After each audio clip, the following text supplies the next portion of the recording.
चलिए बताने जा रहा हूँ आज इस वीडियो में जो पवन सिंह का गाना एक कल रिलीज हुआ था, जो अभी तक 2 मिलियन से ज़्यादा व्यू क्रॉस कर चुका है। जो अभी 1,34,000 कुछ सब्सक्राइबर थे उस चैनल पे, 1,34,000 कुछ सब्सक्राइबर थे उस चैनल पर, लेकिन अभी सब्सक्राइबर भी बढ़कर ज़्यादा हो गया है।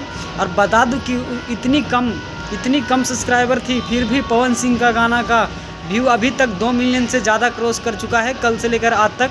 और बता दूं कि इसमें काम किए थे पवन सिंह और डिम्पल सिंह ने इसमें काम किए थे इस वीडियो में, जो बहुत अच्छी वीडियो भी बनाए गए हैं और बहुत अच्छी वीडियो भी बनाए गए थे और हाई क्वालिटी का वीडियो भी है। और बता दूं कि इस गाना का टाइटल रखा गया है दिल में जगह देवे के कालेबू।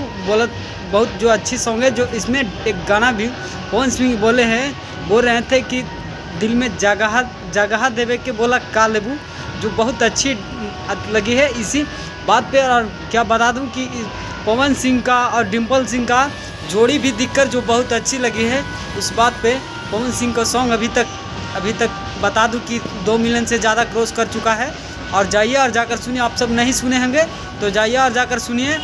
बी एक कर इंटरटेनमेंट है, उसी चैनल पर सॉन्ग पवन सिंह का रिलीज हुआ है, कल रिलीज हुआ है, अभी तक 2 मिलियन क्रॉस कर चुका है। जाइए और जाकर सुनिए और इसी तरह की न्यू जानकारियाँ सुनने के लिए मेरे चैनल पर बने रहें, ताकि आप सबके लिए ऐसी खबरें लेकर आते रहें।